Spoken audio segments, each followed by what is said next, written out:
What is loyalty for you? Loyalty for me is being contented.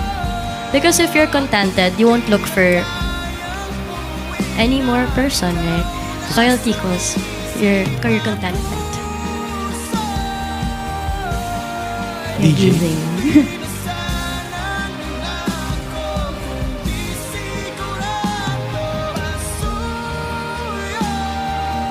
Alam mo sinong pinaka-loyal?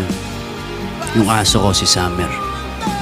Yan ang pinaka-loyal. Doon ko makikita yung definition ng loyalty.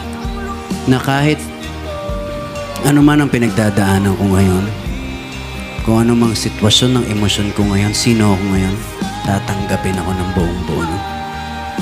Yun ang loyalty. Walang judgment kung sino ka. Thanks, DJ and Kat. We have a question from Sandy of Run.